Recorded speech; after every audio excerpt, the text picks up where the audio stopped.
Perspective, voici la nouvelle tribune que l'XFM a conçue, présente à son audimat. Cette émission donne lieu à un débat, des questions-réponses, des échanges et enfin une antenne ouverte au public. Perspective aborde successivement divers thèmes essentiels à l'édification multiforme d'un pays et c'est tous les vendredis de 17h à 18h avec Maguette Bodge. Amis auditrices, amis auditeurs, bonsoir. Bonsoir d'être avec nous autour de votre tribune Perspective. Bonsoir. Aujourd'hui, nous sommes, votre plateau s'est transporté au Centre culturel franco-guinéen sur l'invitation de monsieur le directeur Daniel Couriol. Monsieur Couriol, bonsoir. Bonsoir. Monsieur Daniel Couriol, que je vais vous présenter d'abord, notre invité d'aujourd'hui. Monsieur Daniel Couriol est en fonction comme directeur du Centre culturel franco-guinéen depuis septembre 2011. Monsieur Couriol a un cursus et une expertise dans ses fonctions qu'il a occupées et dans diverses activités liées à la promotion culturelle assez riches. Parce qu'il travaille dans le domaine culturel depuis 30 ans, monsieur Daniel Couriol. D'abord, c'est quelqu'un qui a été formé en sciences politiques, en histoire et en plus c'est un pianiste. 10 ans d'apprentissage. Monsieur Couriol a été directeur de communication de l'Opéra de Lyon, puis de Saint-Étienne, attaché de presse dans différents festivals, directeur de la culture au niveau de ce qu'on appelait à l'époque les maisons Malraux. Malraux du nom de André Malraux, qui fut un immense ministre de la culture du général de Gaulle. En 2006 jusqu'en 2011, avant sa venue en Guinée, monsieur Daniel Couriol dirigeait une boîte d'ingénierie culturelle à Paris. Il fut aussi chargé de cours, maître d'assistant, professeur associé de lettres et sciences humaines à l'École nationale d'ingénierie de Saint-Étienne. Monsieur Couriol, je voudrais, avant d'entrer dans le vif du débat, que vous nous expliquiez le statut du Centre culturel franco-guinéen. Je ne sais pas si on démarre par la question la plus simple, parce que c'est vrai que, et pour les Guinéens et pour les Français, ce statut peut sembler surprenant. En fait, il existe, tout comme le CCFG de Conakry, donc au total 5 centres dans le monde qui sont des centres binationaux. Ça veut dire qu'ils reposent sur un accord d'État qui a été signé il y a évidemment déjà quelques dizaines d'années entre la France et la Guinée. Ce qui veut dire en clair que le statut juridique est que nous sommes évidemment une structure publique, mais qui travaille pratiquement comme une entreprise privée, puisque pour donner un seul exemple à vos auditeurs, la comptabilité du CCFG est une comptabilité guinéenne. Nous fonctionnons essentiellement à travers 3 ressources, c'est les subventions du ministère des Affaires étrangères, le Quai d'Orsay, donc ministère des Affaires étrangères français, des ressources d'entreprises privées, qui sont souvent franco-guinéennes, de par leur statut aussi, je pense par exemple à Orange, à Total, et puis évidemment sur nos recettes propres. Mais nous nous rapprochons dans l'absolu davantage du fonctionnement d'une alliance française plutôt que d'un institut français. Et sachant, pour corser le tout et pour mettre un petit peu de sel sur la réalité, c'est qu'en Guinée, vous avez le seul pays au monde, je dis bien au monde, où vous avez la coexistence d'un centre binational que je dirige et d'un institut français qui est l'Institut français de Guinée que dirige Escalité Nicolas Dextrait, qui est le directeur de ce centre comme conseiller culturel près de l'ambassade de France.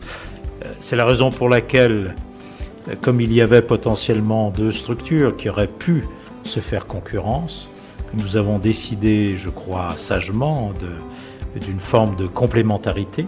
C'est-à-dire, pour faire simple, tout ce qui est l'apprentissage du français et la structure que notamment les jeunes auditeurs connaissent bien, qui est Campus France, est placée sous l'égide de l'Institut français de Guinée. Et tout ce qui est action culturelle au sens large, notamment la politique de création, l'accueil des spectacles, l'événementiel, les expositions et bien sûr la médiathèque, nous y reviendrons, sont placés sous le label Centre culturel franco-guinéen.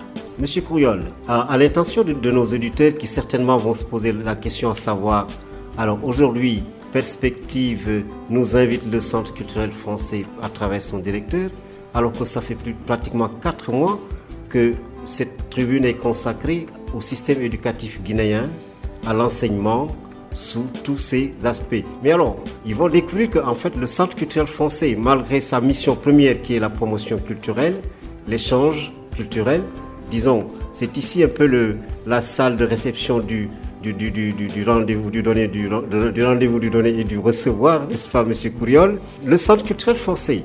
M. Couriol, nous allons d'abord parler du livre, la lecture. Parce que vous développez, entre autres activités, vous développez quand même des outils pédagogiques pour la promotion de la lecture. M. Couriol. Oui, par rapport à votre émission qui, c'est vrai, est centrée sur l'éducation, on pourrait presque dire l'élévation au sens large, il est clair que l'action du CCFG doit prioriser un certain nombre d'axes. Et le premier axe que nous avons cherché à prioriser, c'est le livre. Parce qu'il est évident, et chacun sait ici que c'est un vrai débat en Guinée, que la place du livre n'a pas celle qu'elle devrait avoir. Il y a hélas trop peu de livres dans les écoles, les collèges, les lycées et les universités. Nous avons la médiathèque qui est l'une des seules qui soit véritablement structurée dans le pays, qui a un peu plus de 20 000 ouvrages désormais, mais il est évident qu'à l'échelle d'un pays à la démographie galopante, comme c'est le cas de la Guinée, où 65% de la population a moins de 20 ans, on se rend bien compte qu'une bibliothèque, aussi structurée soit-elle, de 20 000 ouvrages ne peut suffire évidemment aux besoins d'un pays. Donc nous avons cet outil, nous avons mis en place il y a 2 ans, avec une association française et avec le soutien de l'Institut français de Guinée, un bibliobus qui rayonne dans différents quartiers de Conakry. Nous bénéficions d'une aide de l'Institut français de Paris qui se rend compte de nos efforts depuis 2 ans pour que ce bibliobus ait un fonds de ce qui s'appelle le français facile, c'est-à-dire qu'il soit justement, au sens où vous l'évoquiez, un outil pédagogique permettant évidemment un accès plus facile aux livres pour les enfants qui sont en plein apprentissage de la lecture. Et puis enfin, nous avons 2 actions qui sont complémentaires. C'est une action de partenariat au départ avec l'Harmattan Guinée pour la mise en place des 72 heures du livre, parce que nous souhaitions non pas être un simple réceptacle, c'est-à-dire un simple lieu d'accueil, mais être co-organisateur, parce que le débat sur le livre qui a été posé à plusieurs reprises par les 72 heures est un débat essentiel pour le développement du pays. Et nous accompagnons également, là aussi avec le soutien de l'Institut français de Guinée, le festival Bulle d'encre, qui est un soutien à la presse, à la caricature et au dessin de presse, qui est une des conditions, une des expressions de la liberté, mais qui est évidemment totalement complémentaire sur cet effort que nous voulons faire pour la lecture. En fait, en réalité, pour résumer, le livre, la lecture, c'est ce que j'appelle tout simplement, je ne suis pas le seul d'ailleurs, la base de la pyramide. C'est-à-dire, il me semblerait impossible d'imaginer une politique culturelle pour un centre comme le CCFG s'il n'y avait pas à la base un effort très volontariste sur le livre, sur l'achat de livres, sur le développement du livre. Voilà. Alors après, évidemment, on ne peut pas supporter toutes les actions. Par exemple, derrière cette action-là, il y a évidemment des actions complémentaires pendant la semaine de la francophonie. Nous avons créé, parce que des jeunes se sont mobilisés sur cette question de la lecture, de l'écriture, il y a désormais au centre, nous accueillons chaque samedi le club littéraire du Centre culturel franco-guinéen qui échange ses impressions de lecture, échange ses écrits et qui développe un certain nombre d'actions, comme par exemple chaque année le concours des 10 mots de la francophonie. Bref, c'est une action qui est centrale parce qu'elle est à la base de tout. Monsieur Couriol, je voudrais revenir un peu sur la médiathèque. Cette médiathèque, est-ce qu'elle est, à votre avis, accessible, par exemple, aux élèves du primaire, aux lycéens, aux universitaires? Et puis l'autre précision que je voudrais que vous nous fassiez, c'est là quand vous nous parlez de club littéraire. Comment fonctionne ce club littéraire? Ces clubs littéraires sont animés par qui? Voilà. Alors, sur la première question, il faut être clair, je pense que la médiathèque n'est pas encore suffisamment accessible. D'abord, il y a une accessibilité géographique, la configuration même de Conakry qui, j'allais dire, de la presqu'île jusqu'à pratiquement Doubreka maintenant.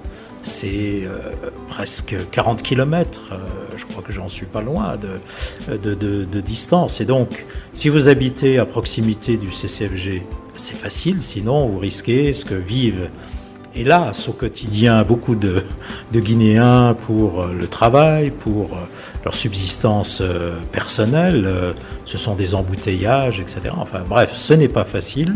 C'est la raison d'ailleurs d'avoir créé ce bibliobus. Il faudrait qu'on en ait d'autres, mais bon, on a créé ce que l'on pouvait avec nos moyens. Et c'est aussi la raison pour laquelle, en partenariat avec la société Bolloré, il y a la mise en place d'une société qui s'appelle Blue Line et qui va créer d'autres centres de lecture et surtout de lumière, parce que je crois qu'il faut aussi insister sur le fait que, bien sûr, l'outil livre manque, mais très souvent aussi, on voit bien combien d'élèves font leur révision sous les lampadaires de l'aéroport de Gbessia ou sous ceux de l'ambassade de France, viennent parfois au CCFG quand c'est relativement accessible, non seulement parce qu'ils vont trouver dans les stations d'essence, parce que ce sont des lieux où, contrairement à chez eux, ils ont de la lumière. Donc, si vous voulez, je crois que c'est une réflexion d'ensemble qu'il faut avoir, parce que c'est avoir des lieux, et puis aussi avoir effectivement le livre comme outil. Donc, la médiathèque du CCFG existe. Est-ce qu'elle répond à l'ensemble de la demande ? Évidemment, non. À charge pour nous, j'allais dire, de développer en fonction de nos moyens au mieux cet outil pour que déjà ceux qui la fréquentent puissent, par exemple ce qui est le cas au quotidien, préparer leurs exposés, faire des travaux de recherche, avoir un accès à Internet. Tout ça, c'est évidemment une des conditions de l'éducation pour des enfants. Est-ce que c'est cet outil, encore une fois à l'échelle d'une ville de presque 3 millions d'habitants comme Conakry et d'un pays qui fait plus de 12 millions d'habitants aujourd'hui, est-ce que c'est suffisant ? Je crois que la réponse est non, mais ce n'est pas méconnaître les efforts que nous faisons en répondant ainsi à votre question. Alors, pour ce qui concerne l'organisation du club littéraire, je crois que nous l'abritons, nous laissons le soin aux étudiants, puisque ce sont majoritairement des étudiants, le soin de l'animer, parce qu'il n'est pas question que nous intervenions dans le fonctionnement d'une association, simplement nous lui permettons d'avoir des meilleures conditions d'existence, notamment à travers le prêt de salle et l'aide, l'appui sur un certain nombre de manifestations qu'ils peuvent organiser. Ce sera par exemple le cas le 6 juin, puisqu'en partenariat avec les éditions Gandal, nous allons faire une première journée de la poésie.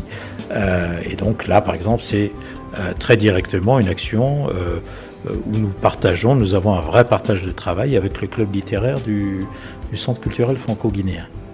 Nous avons récemment reçu dans notre émission une association dénommée Les Amis du Livre. Les Amis du Livre. Alors, est-ce qu'il y a une possibilité de lien ou de partenariat avec ces Amis du Livre, par exemple, qui sont tout simplement de bonne volonté, de jeunes cadres, dont l'initiateur est un jeune banquier, informaticien, M. Prosper Guilaogi, ouais, si je m'en souviens, M. Couriol. Et puis aussi, concernant le bibliobus, aujourd'hui, il y a de l'impact, comment elle sillonne, elle vise où sont ces cibles, ces coins ciblés, les endroits où les gens ciblent cette bibliobus-là. Oui, alors pour le premier point, je ne peux qu'inciter les Amis du Livre, puisque je suis moi-même, et comme je crois l'ensemble du personnel du Centre culturel et beaucoup de vos éditeurs, un ami du livre. Et comme dirait Sansikaba aussi, un ami du futur. Évidemment, je ne peux qu'inciter les membres de cette association à prendre contact avec nous. Alors après, est-ce qu'ils auront une activité autonome ou ils peuvent avoir des activités communes avec le club littéraire du CCFG? c'est aux deux associations de déterminer leur processus de travail. Mais évidemment, moi, je suis intéressé pour avoir tous les contacts les plus divers possibles avec des personnes qui se battent pour faire en sorte que le livre ait toute sa place en Guinée. Donc, je ne peux que vous répondre favorablement à cette première interrogation. Absolument. On ne peut pas parler du livre « Venir au Centre culturel français » sans glisser d'une manière tout naturelle vers le théâtre. Monsieur Daniel Kouriol, vous avez pris fonction en septembre 2011, là, dans ce Centre culturel franco-guinéen. J'étais là, je me rappelle. Quelques semaines après, un mois, vous avez mis sur les roues le théâtre, n'est-ce pas? Le théâtre qui est une expression, disons, une expression scénique, d'accord, mais une expression orale. Parce que le théâtre, c'est la parole. Nous sommes une civilisation d'oralité et ça porte, n'est-ce pas? C'est également une expression physique, n'est-ce pas? Donc, le centre culturel, aujourd'hui, c'est beaucoup investi à ce niveau, M. Kouriol. Et quel en est, en fait, où est-ce que vous en êtes réellement? L'impact, de toute façon, est mesurable. Oui, alors, je dois quand même dire que je n'ai pas inventé le théâtre en Guinée. Il existait bien avant moi et je l'espère, il existera bien après moi. Voilà. Et notamment Françoise Ballet, qui était directrice du centre avant moi, avait déjà fait en sorte de poser les bases d'une politique de création.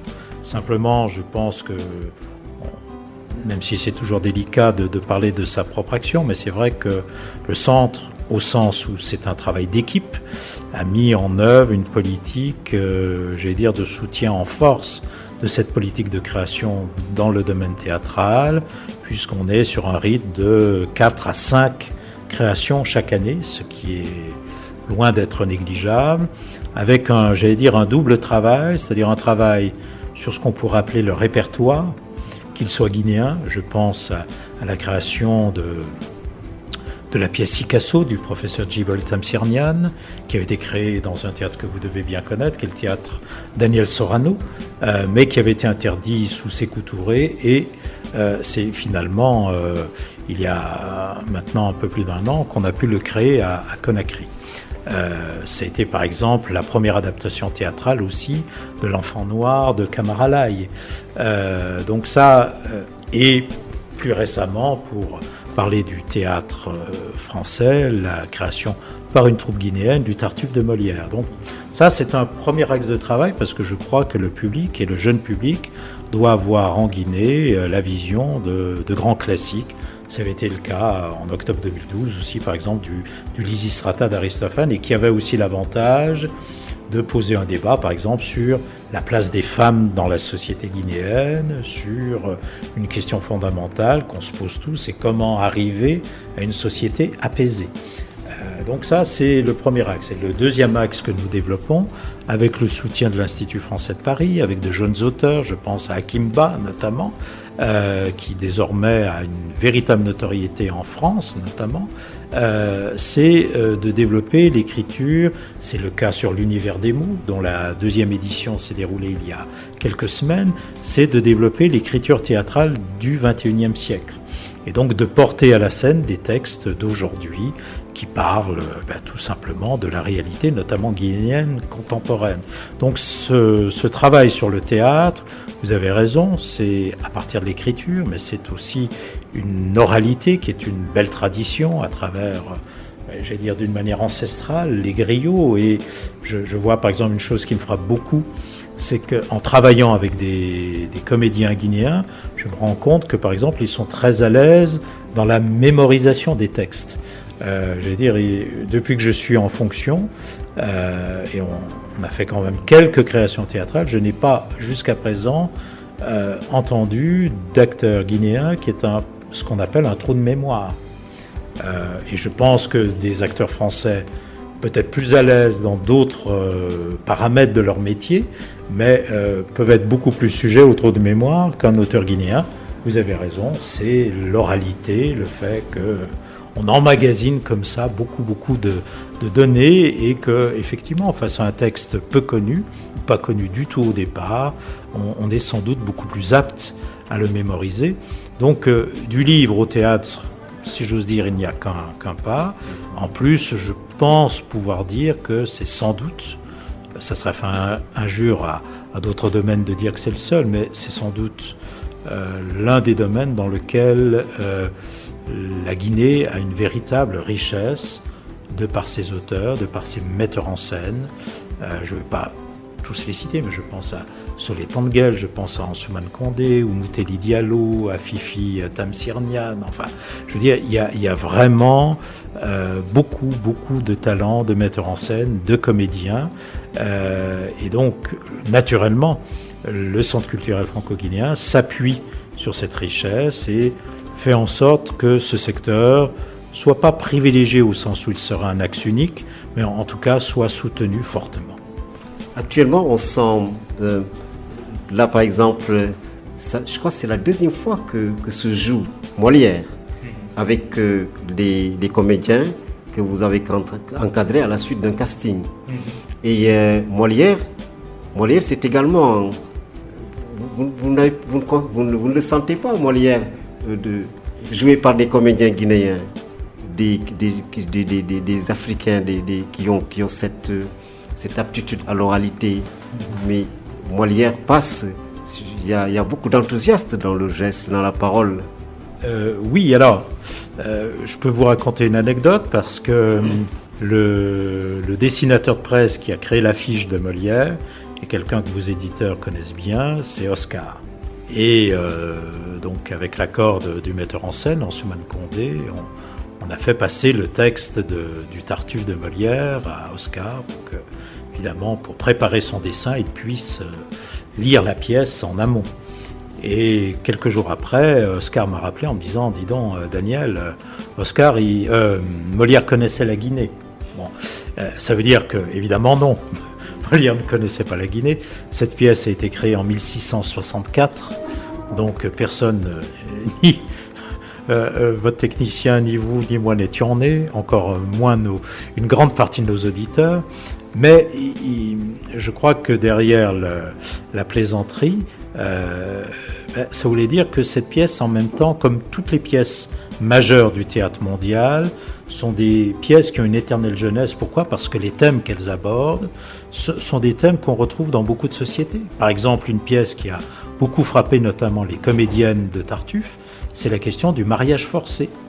Alors, il est traité d'une certaine manière chez Molière, mais ce passage de la pièce les a infiniment touchées parce qu'elles ont eu le sentiment que même si Molière ne connaissait pas la Guinée, même si Molière a écrit cette pièce plusieurs siècles avant qu'elle soit présentée à Conakry, eh bien voilà un thème qui les touchait et donc qui, je pense, les a beaucoup aidés dans la manière de le jouer, de telle sorte que la mise en scène que nous avons vue était, je crois, très respectueuse de l'écriture, mais en même temps, je pense qu'elle a pu concerner fortement un public qui, de plus en plus au CSCFG, est un public métissé, c'est-à-dire, bien sûr, il a beaucoup d'expatriés, mais il y a de plus en plus de Guinéens et de plus en plus de lycéens, d'étudiants guinéens qui se sont sentis vraiment très touchés par la pièce et qui lui ont réservé d'ailleurs un accueil qui personnellement m'a fait très chaud au cœur parce que c'est la plus belle récompense, c'est que lorsque vous travaillez pendant des mois sur un projet et puis que à la fin le public est d'abord la salle est comble et que le public est debout en criant son enthousiasme, en applaudissant, ben ce jour-là c'est une grande bouffée de bonheur qui vous arrive parce que effectivement cette pièce-là, les gens n'ont pas applaudi que le décor, les costumes, la justesse d'interprétation, mais je pense qu'ils se sont reconnus dans différentes situations que cette pièce présentait. Oui. Et puis cette découverte voilà, parce que Molière c'est également une découverte du français de Molière, du français classique. Donc voyez-vous, nos comédiens sont tout à fait à l'aise, tout à fait enthousiastes parce qu'ils retrouvent cette saveur-là du langage africain, n'est-ce pas ? Oui, alors avec quand même la pondération, c'est que le français qu'écrit Molière, c'est le français du XVIIe, et qu'il y a plein d'expressions qui ont disparu la langue courante, et que je crois que les jeunes Français, pas plus que les jeunes Guinéens, ne sont à l'aise dans cette langue du XVIIe, et c'est la raison du XVIIe siècle, et c'est la raison pour laquelle nous avons fait pendant 3 mois non seulement un temps de répétition, mais aussi d'explication de texte, enfin pour être dans un côté un peu professoral d'explication de texte, parce que à l'évidence, et chacun comprendra ici, qu'on ne peut bien jouer que ce que l'on comprend bien. On ne peut pas interpréter quelque chose qui vous paraît abscon en dehors de votre univers. Et donc il y a eu un vrai travail auquel j'ai été très heureux d'être associé pour expliquer certaines expressions, pour expliquer la musicalité de la langue de Molière, et tout ça avec le travail évidemment du metteur en scène et le travail propre de chacun des comédiens a permis d'avoir un résultat qui, je crois, est très encourageant. Nous avons pour 2015, je vous fais un petit scoop puisque j'ai le plaisir d'être invité dans votre émission, mais nous aurons vraisemblablement une nouvelle production, cette fois du Cid de Corneille. Vous voyez qu'on se frotte, à un grand répertoire, parce que ma réflexion, elle est aussi que le public guinéen doit découvrir au fur et à mesure des pièces qui ont une portée universelle, en parallèle à ce travail d'écriture contemporain. Et en même temps, je me dis que je ne vois pas pourquoi, d'emblée, on dirait, tiens, un comédien, une comédienne guinéenne sont incapables d'aborder ce type de texte. Je pense qu'on est tous dans une idée de progrès. Et c'est d'ailleurs quelque chose qui me frappe beaucoup dans cette phase de transition que traverse la Guinée, qui connaît beaucoup de difficultés. Eh bien, c'est de sentir un secteur culturel très créatif, très engagé, qui a envie de se dépasser, et je trouve que c'est donner une belle leçon d'espérance à l'ensemble du pays. Donc absolument, donc vous voyez que nous ne sommes pas en contradiction avec la ligne directrice de notre émission, parce que le théâtre constitue aussi un outil d'apprentissage. Monsieur Croyol, maintenant concernant la promotion de la création en matière de théâtre, tout simplement la création artistique. Oui, alors, vous faites allusion effectivement aux efforts que nous consacrons à la création. Alors, pourquoi nous le faisons ? Parce que tout simplement, à notre avis, c'est ce qui donne son sens, une âme à un lieu. Parce qu'une création, en règle générale, dure plusieurs semaines, concerne, l'ensemble des métiers qu'abrite le centre culturel, que ça crée une vie formidable pendant les répétitions dans le lieu, que je vois parfois telle ou telle personne qui quitte son poste de travail pour aller dans la salle, voir ce qui se passe. Et moi, ça me réjouit parce que pour moi, ce n'est pas du temps perdu par la personne, c'est au contraire du temps gagné par une implication nouvelle, un nouvel attachement à son métier.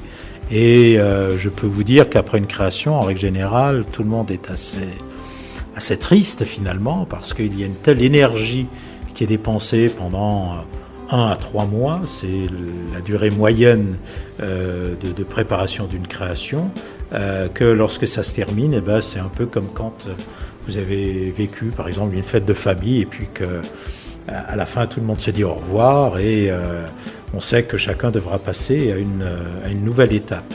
Donc voilà, je crois vraiment qu'un centre culturel, un théâtre, enfin, un lieu comme cela doit avoir au moins 4 ou 5 créations par an, parce que c'est ça qui donne son sens, qui donne son rythme, et qui permet, de pousser les limites de chacun dans sa manière d'être sur un plan professionnel, et puis d'être tout court dans son humanité. Donc vous pensez réellement qu'aujourd'hui le centre culturel franco-guinéen c'est vraiment popularisé entre guillemets, parce que souvent les gens considèrent que c'est peut-être réservé à une certaine catégorie de personnes ou de la population, M. Croyol. Alors, c'est peut-être plus difficile à moi de le dire. Je pense que le centre est plus populaire qu'il y a quelques années. Je pense que le centre a gagné en lisibilité. Mais au fond, je suis peut-être, bien que le plus concerné d'une certaine manière, je suis peut-être le plus mal placé pour pouvoir répondre à cette question, au sens où quand vous menez une action, c'est pas vous qui êtes forcément le meilleur juge pour voir son impact. Je crois que de ce point de vue-là, il faut interroger vos confrères des médias, le public, pour les institutions, nos partenaires financiers, etc., pour savoir s'ils ont ce sentiment-là. Moi, il me semble que la réponse est plutôt positive, mais encore une fois, je me garderai bien de porter un jugement, parce que je trouve qu'il est toujours difficile dans la vie d'être juge et partie. Au niveau de la bibliothèque, au niveau de votre centre de documentation, qu'est-ce que vous, par exemple, quelles possibilités offrez-vous aux étudiants, il est vrai, mais aussi aux chercheurs?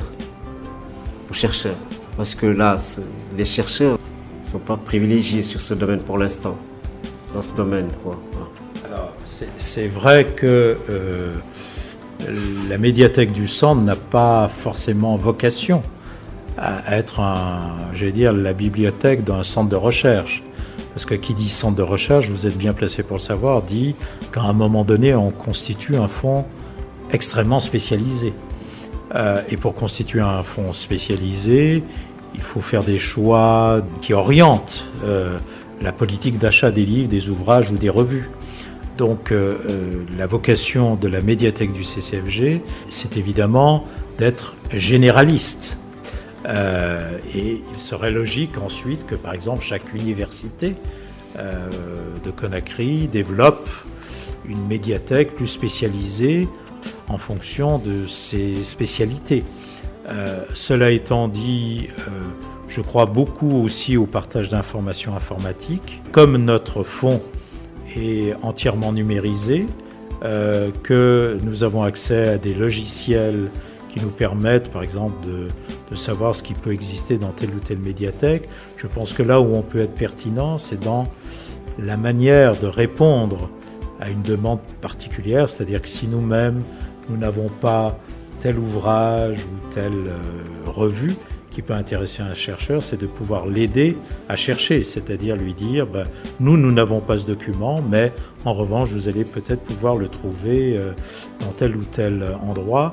Et c'est la raison pour laquelle je pense qu'à terme, j'ai évoqué notamment avec monsieur l'ambassadeur Bertrand Cochery, avec le professeur Djibril Temsirner, je pense qu'une des exigences prochaines en Guinée sera sans doute, parce que ce n'est pas une interrogation, c'est une certitude, la mise en ligne des différents fonds pour que, évidemment, même si telle université ou le CCFG n'a pas telle revue, qu'on puisse déjà savoir si en Guinée, cette revue est accessible pour faciliter justement le travail de recherche de nos chercheurs. Maintenant, concernant les radios privées, parce que là, il y a quelques radios privées actuellement qui essaient quand même de jouer leur partition concernant la promotion de l'éducation, de l'enseignement, de la culture, de la lecture. Alors, est-ce qu'il y a une possibilité de coopération, de relation, de facilitation de la part du Centre culturel franco-guinéen envers ces radios-là? Oui, nous avons quelques partenariats d'ailleurs avec un certain nombre de radios qui développent des émissions spécialisées, par exemple dans le domaine culturel.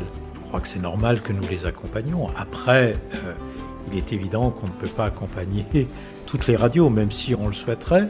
Par contre, c'est vrai qu'on envoie très régulièrement des communiqués de presse, des newsletters aux radios, aux journalistes que nous connaissons et qui s'en font les relais. Certaines radios ont des actions, par exemple, très spécifiques pendant les 72 heures du livre ou pendant le festival Bulle d'encre. Je crois que toutes ces initiatives-là doivent trouver auprès de nous un écho favorable pour leur permettre, par exemple, d'être en contact d'une manière privilégiée avec tel ou tel artiste, tel metteur en scène, tel auteur, etc. Ça, nous essayons de le faire régulièrement. Il va sans dire que vous ne pouvez que mener des actions ciblées, n'est-ce pas, et dans des domaines que vous jugez quand même des domaines majeurs, disons, de la promotion culturelle, n'est-ce pas? De toute façon, l'éducation, comme vous le dites, l'enseignement et la culture sont indissociables, n'est-ce pas? L'homme étant au début et à la fin de tout développement. Donc c'est déjà l'humain dans toute sa dimension culturelle, mais dans toutes ses possibilités d'épanouissement et d'affirmation dans le domaine du savoir. Voilà. Monsieur Crouyol, donc là, par exemple, je voudrais vous poser une question concernant l'assistance, je veux dire, sur le plan des moyens d'expression, des moyens de réaliser leurs aptitudes en matière d'expression théâtrale, disons, de mettre en chantier, de pouvoir réaliser ce qu'ils produisent de par leur génie. Et là, vous avez encore beaucoup de projets dans ce sens-là, je me suis bien exprimé. Oui, déjà, chaque fois qu'il y a une création théâtrale, et notamment, par exemple, ce sera le cas pour le CID l'année prochaine, il est évident qu'on se rend bien compte que pour mener à bien un tel projet, il ne faut pas qu'avoir un temps de répétition normal. Il faut vraiment faire ce que vous venez d'indiquer, une formation, c'est-à-dire de décortiquer l'œuvre, décortiquer les expressions de l'époque, le contexte de l'époque, pour armer les comédiens et les comédiennes à préparer leur rôle et à pouvoir le jouer de la manière la plus juste possible. On le fait. Est-ce qu'on le fait suffisamment ? Là aussi, j'ai envie de vous répondre non, parce qu'il faudrait pratiquement le faire pour chaque projet, de telle sorte qu'au lieu de former 8 à 9 comédiens chaque année, ou comme on l'a fait sur la pièce chorégraphique de Georges Monboy, former une dizaine de jeunes danseurs à la danse contemporaine, il faudrait en former plus. Mais après, j'allais dire que voilà, on ne peut pas démultiplier les actions. Je crois que notre action, elle est très ciblée, elle a sa logique. En même temps, on souhaite créer des électrochocs, c'est-à-dire faire en sorte d'interpeller certains acteurs culturels pour qu'ensuite eux-mêmes, se mettent à accomplir leur propre destin. Je vais prendre 2 exemples très récents. Troupe, le jeune ballet de Conakry qui a été créé pour la création chorégraphique de Georges Monboy, vient d'être invité au Festa. Donc, je crois que c'est un signe qu'à un moment donné, un travail qui se fait à Conakry commence à être reconnu dans la sous-région et que la troupe, en l'occurrence c'est Moussa Doumbouya qui est l'administrateur, a trouvé les moyens pour que cette troupe aille à ce festival. Et c'est le cas prochainement du Tartuffe pour que la troupe prenne elle-même les moyens pour aller au festival de Kaolack qui est au Sénégal. Je pense que vous connaissez parfaitement ce festival qui va se dérouler début juin, je crois de mémoire du 7 au 14 juin prochain. Donc, si vous voulez, nous on crée un certain nombre de circonstances. Évidemment, on ne peut pas porter toute la culture guinéenne, parce que l'effort serait immense et à vouloir tout porter, on ne porterait rien du tout. On finirait que par faire médiocrement un peu de tout. On préfère chercher une forme d'excellence dans un certain nombre de domaines, à charge aussi après à ce que les troupes, les acteurs, enfin le milieu culturel puisse prendre lui-même son relais pour ensuite porter ça plus loin. C'est un enjeu fondamental pour la culture guinéenne qui mériterait, je pense, beaucoup de débats avec, des acteurs de ce domaine très élargi, parce que ça nous concerne toutes et tous, mais encore une fois, la vocation, effectivement, vous avez raison de le souligner, du centre culturel n'est pas de tout porter, mais il faut voir comment bien porter un certain nombre de choix. Alors après, vous savez, dans la vie, chaque fois que vous faites un choix, il y a ceux qui vont vous dire c'est bien, il y a ceux qui vont dire il aurait pu choisir autre chose. Voilà, je crois qu'on essaie de faire ces choix en notre âme et conscience, et vous savez, je crois que la sanction véritable, c'est celle du public. Et quand je vois de plus en plus souvent des salles pleines, je me dis que quelque part, on va dans le bon sens, mais c'est une attention de tous les instants.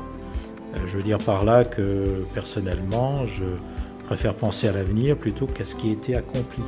Parce que c'est au fond une manière de toujours aller là où il y a peut-être un plus grand risque, mais là aussi où il peut y avoir la plus grande utilité pour le pays.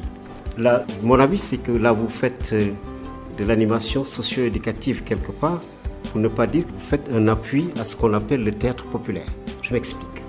Aujourd'hui, en parlant des formateurs au niveau des écoles, du primaire jusqu'au lycée, même à l'université, nous disions dans certaines de nos émissions qu'il faudrait peut-être aussi que ces formateurs-là soient initiés aux techniques d'expression, comment vous appelez ça, scénique, je ne sais pas quoi, parce que là, vous le savez très bien, il existe des foyers culturels au niveau des lycées, au niveau des universités, qui ne fonctionnent pas.